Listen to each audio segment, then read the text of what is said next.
growing up, there was always this set of brass knuckles hanging on the wall in this back room of my grandfather's house, and it was something that intrigued me from a very young age. I didn't really understand, I didn't really know what they were for even until I got a little bit older, and I spent a lot of time thinking about them and thinking about what they represented. And when I started to write the book, when I started to formulate the characters of these men, and they were very young. My grandfather was only 18 years old back then, and I only knew him as a much older man. That was one of the kind of icons that I went back to and thought about, and that I knew was going to play a role somehow in the film. These were men who were not afraid to get their hands dirty a little bit, and there was violence was present enough that that you would need a weapon of secondary resort, after a handgun or something else. You trying to shake me down, Henry? I'm just a messenger here, Forrest.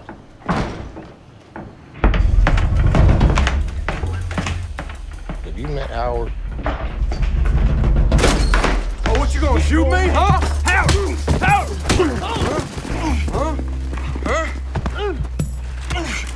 Huh? You gonna hurt my brother? I think it's fair to say that they were men that garnered some respect, let's say. Certainly there's some parts of the movie where they've amplified, let's say, but the historical record does bear out that they were the Bondurant boys, as they were known, were kind of a notorious or feared group of moonshiners. You'd like to come for rob me sometime. I know who you are. Oh yeah, who's that? One of them Bondurant boys. My daddy says you boys are the worst thing ever to hit Franklin. You tell your daddy I said hi. We got a chance to make a good stack of money here. Pure corn whiskey, so white lightning. Come on, Forrest, see you dance. I ain't dancing for you two. Come on.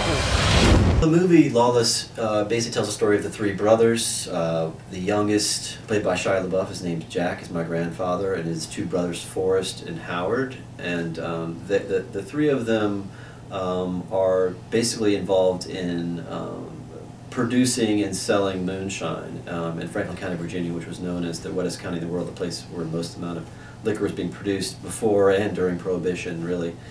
And then there was always a fair bit of bribery and things going on in the county, but when the Commonwealth's attorney decided to impose essentially a giant racketeering scheme, putting everybody in line, having to make sure everybody paid a certain amount of bribes or fees in order to move or transport liquor or anything else or make it, the Bondurants were a group that balked at this and resisted, essentially, and caused several events, one of which is the shooting at Magotty Creek Bridge in December of 1930, which is a true historical event in which my grandfather and his brother Forrest were shot by Deputy Charlie Riggs.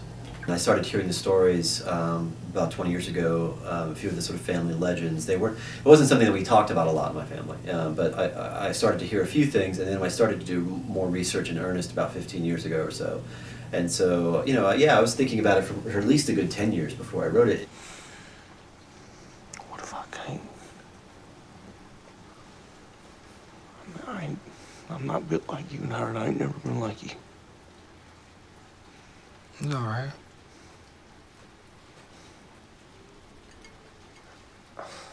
Jack, it is not the violence that sets a man apart. All right, it is the distance that he is prepared to go.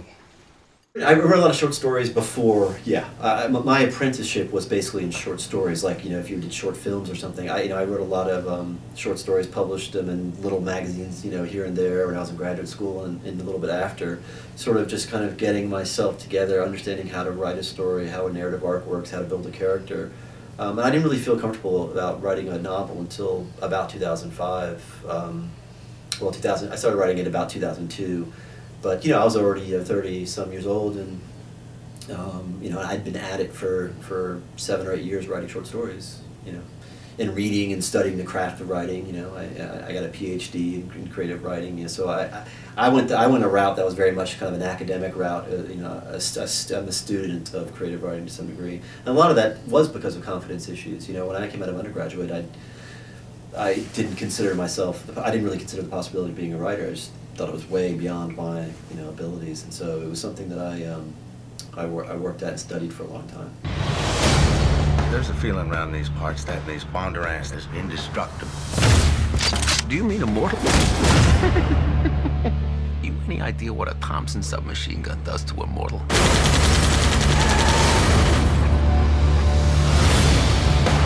We are survivors. We control the fear.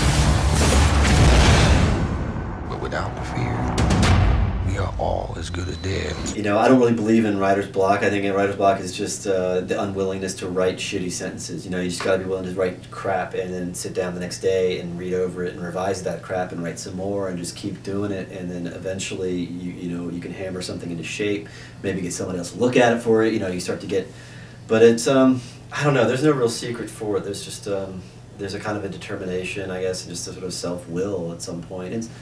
And lots of people, it takes a while to, because there's huge risk involved. You're laying yourself out, and that, with this film script or a novel, you're opening yourself up for all kinds of criticism and anything else, and so it's a risky thing. It's a great honor, especially with the kind of cast and the talented people like John Hillcoat and Nick Cave, participating in it. It's a kind of, it's a dream situation. I know that lots of writers would love to have a film made of their book, and I'm just really lucky that it turns out to be a pretty good film with really good people in it and all that. It's a dream situation. I'm very fortunate. There's no secret or recipe for that other than just really a lot of serendipitous events and luck involved. I mean, there are plenty of really good books out there, really good stories that aren't being made into films, and for reasons I don't know.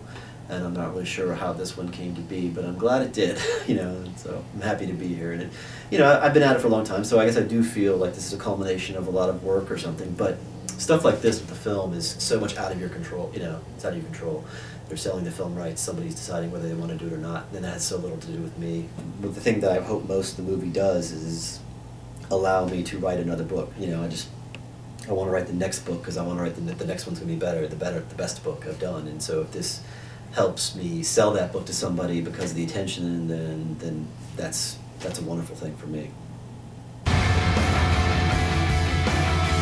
It is not the violence that sets man apart. It is the distance that he is prepared to go.